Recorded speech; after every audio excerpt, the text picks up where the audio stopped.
جب وہ بھاگ کر پہنچے ایک بھری ہوئی کشتی کے پاس،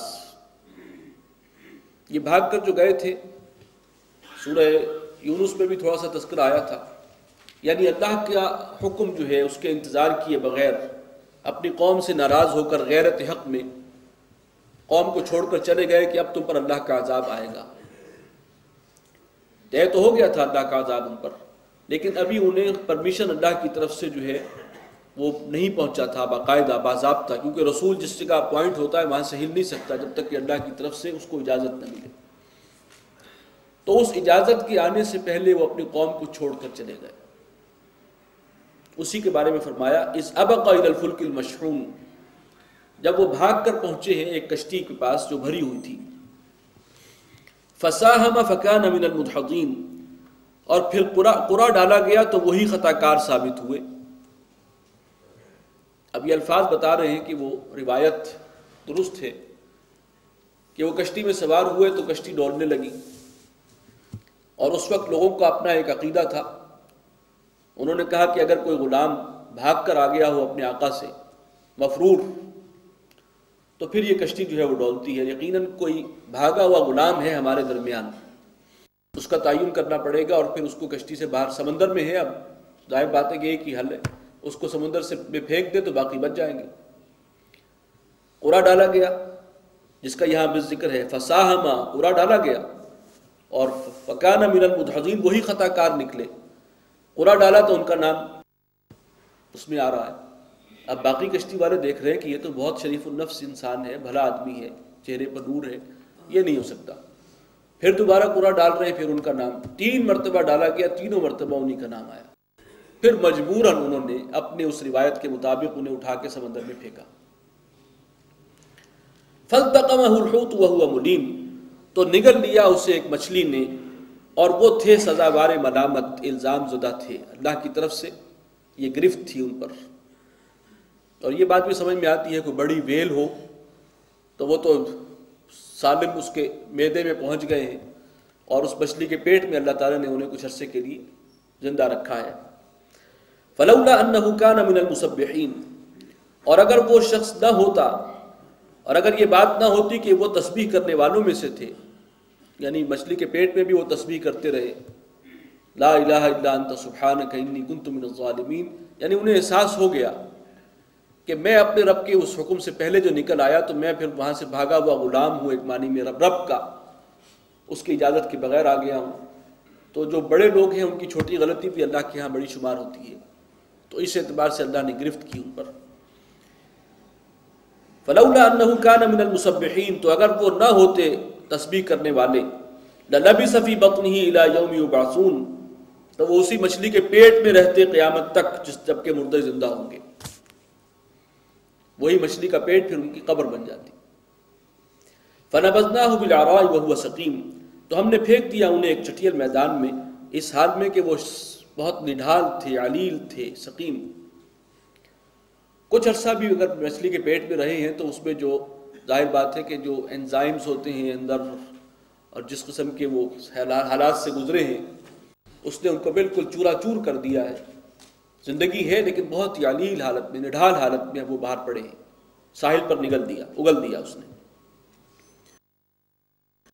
وَأَنبَتْنَا عَلَيْهِ شَجَرَةً مِّن يَقْطِينٍ، اور ہم نے اس پر اگایا ایک درخت جو بیل والا تھا، یقطین۔ اب وہ کون سا درخت تھا، اس پر ہمارے ہاں ایک اسلامی ذہن رکھنے والے دانشور تھے، ان کا انتقال ہو گیا، احمد الدین مارہروی صاحب، کراچی میں۔ انہوں نے ایک ریسرچ کی تھی کہ بلوچستان مکران کے ساحل پر، ساحل کے ساتھ ساتھ ایک بیل اگتی ہے، اس میں کدو کی طرح کا پھل لگتا ہے، بڑے بڑے اس کے پتے ہوتے ہیں، اور ان پتوں کی تاثیر یہ ہے کہ کوئی حشرات الارض، کوئی کیڑا ان کے پاس نہیں آتا، جیسے اینٹی سیپٹک کوئی اس کا ایفیکٹ تھا اس نوع کا۔ تو اگین کہتے ہیں اس کو اس علاقے میں، تو یہاں پر یقطین اس کا نام بتایا گیا اس بیل کا۔ تو لفظ قریب قریب ہے، اب اتنے عرصے میں اس کا اتنا تبدیل ہو جانا کوئی بڑی دست قیاس بات نہیں ہے۔ تو اس میں یہ فائدہ بھی ہے کہ جو ان کے زخم تھے وہ بھی اس میں مندمل ہو گئے، بڑے بڑے بڑے پتے ہیں، اور اس نے بیل نے جو ہے انہیں ڈھانپ لیا، اسی کا پھل ہے جو وہ غذا کے کام آ رہا ہے۔ شاید تربوز کی طرح کا ہوتا ہوگا کہ کھانے کے بھی کام آئے اور پینے کے بھی کام آئے. تو یہ ایک چیز اللہ نے اہتمام کر دیا ان کے لیے. وَأَرْسَلْنَاهُ إِلَىٰ مِائَةِ أَلْفٍ أَوْ يَزِيدُونَ، پھر وہ وہاں سے صحت یاب ہوئے اور پھر ہم نے ان کو بھیجا 1,00,000 آدمیوں پر، بلکہ اس سے بھی زیادہ، یعنی ان کی قوم کی تعداد لاکھوں میں تھے وہ جن کی طرف انہیں بھیجا گیا تھا. فَآمَنُوا، اور وہ قوم پھر ایمان لے آئی. فَمَتَّعْنَاهُمْ إِلَىٰ حِينٍ، اور پھر ہم نے انہیں بہرہ مند کیا کچھ عرصے کے لیے، ایک وقت کے لیے. فَاسْتَفْتِهِمْ وَلِرَبِّكَ الْبَنَاتُ وَلَهُمُ الْبَنُونَ، تو اے نبی آپ ان سے پوچھئے، ان مشرکین عرب سے، کہ کیا تمہارے رب کے لیے تو بیٹیاں ہوں اور خود تمہارے لیے اور ان کے لیے بیٹے ہوں؟ یعنی کیا مذہق خیز تمہارے تصورات ہیں. خود تو بیٹی کو ناپسند کرتے ہو اور اللہ تعالیٰ کو الاٹ کی ہوئی ہیں بیٹیاں. خود اپنی شان سمجھتے ہو بیٹوں سے، اور بیٹی ہو جائے تو اہانت اور ذلت محسوس کرتے ہو. ام خلقنا الملائکۃ اناثا، کیا ہم نے فرشتوں کو پیدا کیا تھا مؤنث؟ کیا وہ فیمیل ہستیاں ہیں؟ یہ مذکر مؤنث کا انہیں کیسے پتہ لگ گیا کہ وہ اللہ کی بیٹیاں ہیں؟ وہم شاہدون، کیا وہ اس وقت موجود تھے جب ہم فرشتوں کی تخلیق فرما رہے تھے؟ الا انہم من افکہم لیقولون، آگاہ رہو یہ لوگ محض اپنے پاس سے بنائی ہوئی من گھڑت بات ہے جو کہہ رہے ہیں، خود گھڑ لی ہے انہوں نے. یہ افک ہے، یہ وہ جھوٹ ہے جس کے پیر نہیں ہیں. الا انہم من افکہم لیقولون ولد اللہ، اور وہ کہتے کیا ہیں کہ اللہ نے کسی کو اپنی اولاد بنایا ہے، کسی کو بیٹا یا بیٹی بنا دیا ہے. وانہم لکاذبون، اور یہ لوگ جھوٹے. اصطفى البنات علی البنین، کیا اس نے پسند کر لی ہیں بیٹیاں بیٹوں کے مقابلے میں؟ یہ ساری بحث جو ہو رہی ہے ان کی خاص ذہنیت کے حوالے سے ہو رہی ہے. تم نے اپنے لیے اور اللہ کے لیے الگ الگ بات رکھ لی ہے، بالکل الگ پیمانے ہیں. کچھ اپنی عقل کا ماتم کرو. ما لکم کیف تحکمون، کیسا انصاف ہے جو تم کرتے ہو، کیا رائے تم نے قائم کی ہے. افلا تذکرون، کیا تم ہوش سے کام نہیں لیتے. ام لکم سلطان مبین، کیا تمہارے پاس کوئی واضح سند ہے، کوئی دلیل ہے اپنے اس سارے عقیدے کے لیے. فاتو بکتابکم ان کنتم صادقین، تو لاؤ اپنی وہ کتاب. ظاہر بات ہے سند کے طور پر تو کوئی لکھی ہوئی چیز ہونی چاہیے، پیش کرو اگر ہے کوئی دلیل. ان کنتم صادقین، اگر تم سچے ہو.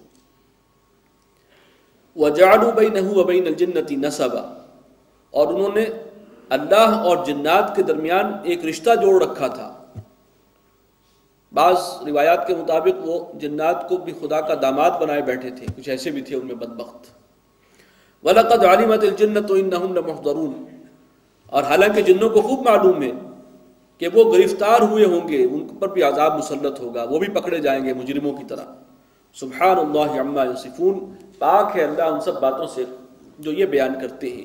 الا عباد اللہ المخلصین، سوائے ان کے وہ جو اللہ کے خاص بندے ہیں، چنے ہوئے، جو اللہ کے برگزیدہ ہیں، اللہ نے جن کو خاص کر لیا ہے.